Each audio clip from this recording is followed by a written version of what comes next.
Hello snowboarders of the internet, I'm your host Avran LeFeber, and in this video we're going to be reviewing the Amplid Psychonaut. This board features Amplid's cruise camber, which is rocker in the tips, camber underfoot, basically cam rocker. So it's going to give you all the load, pop, snap, and drive of traditional camber underfoot, but you're going to have that ease of entry in and out of turns from those rocker zones, as well as more optimal powder float. This board is only available in a 157. I rode this board at Copper Mountain on a day that had overcast skies, high winds at times, a couple inches of fresh snow, perfect corduroy on the groomers, and a little bit of chop and chunder on the sides, and I rode it with my Rome Black Label bindings and my K2 Thraxis boots. Overall, the flex on this board comes in at a middle of the road powder board flex. It's very predictable. Softer tips, stiffer midsection, with the tail being slightly stiffer than the nose, so helps just get it up on top of that fresh snow. It's nothing mind-blowing here. Good amount of torsional flex, you can really twist it, and when you're talking about stability with this board, you do get a little bit of chatter from those rocker sections, and it starts to resonate underfoot, but there's impact plates that dampen, so you don't really have to worry about that. When you get into chop and chunder, if your knees are mildly bent, you're just gonna be able to plow through anything. It's one of those boards that it feels like you've ridden it at least 50 days. You know what you're gonna get. You can charge when you want to, but you don't have to at all times, so you can be a little bit more laid back. It's very predictable. Like, you do not have to worry about that kinetic energy coming up underfoot. This board is very easy to engage the camber and get it to snap. You roll back on that tail and you can pop with it. It's not the snappiest thing out there, but it's got more than enough pop to get the job done.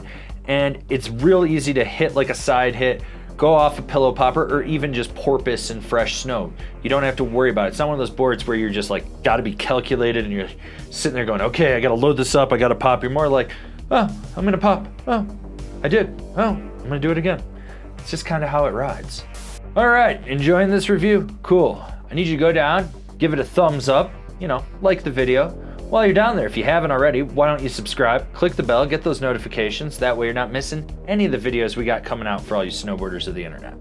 With this board being slightly set back, you do have more surface area in the nose to butter around with, and it's like a spatula. You can pop a 180, really flex into it, and you feel right where the camber meets that rocker zone. It locks in, and you can swizzle and sizzle, and it has snap out, so you're gonna be able to pop back out. With the tail, it's a hair stiffer, so it takes just a little bit more effort, but it doesn't fight you. It's not one of those tails where you're like, I gotta get all my weight on it, I gotta press into it and hope that it works. If you know how to butter, especially in POW, you're not gonna have a problem with this thing. This board can turn. It's one of those decks that you can get low and aggressive with, and then it'll explode back out of the turn. Short, tight, quick carves, medium, mellow carves, deep, hard, aggressive carves, it's fine.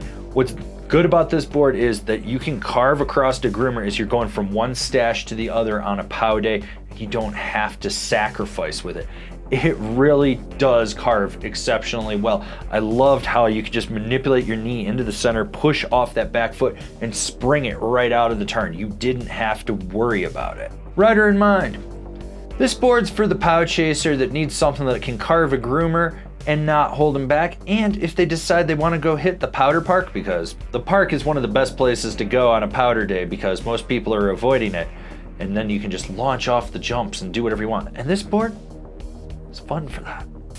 Like what we're doing? Want to support us further? Swing on over to Angry Snowboarder VIP and become a member. Sure, I could tell you more here, but I got a video over there that explains it so much better. I had a blast on this board. It's new to the Amplid lineup, and it's got a good balance of powder freestyle to just like groomer free ride. You can carve with it, you can butter with it, you can pop off things with it, you can play around if you have to. It does everything exceptionally well. It's a well-balanced board. As I previously said, it feels like a board you've been on 50 days. Not 100 days where it's really broken in, more like 50 days. It's still got a little bit to it that can break in with it. By and large, I think Amplid's onto something with the Psychonaut. Comparable boards: the Salomon Stick, the Rossignol Slashimi, the Arbor Satori. Binding recommendations: the Salomon Hologram, the K2 Bond, the Rome Katana. This has been my review of the Amplid Psychonaut. Did you enjoy it? Good. I'm glad. Now, if you're having a problem finding an Amplid, but you want something similar, why don't you go watch one of the reviews for one of the comparable boards? You know you want to.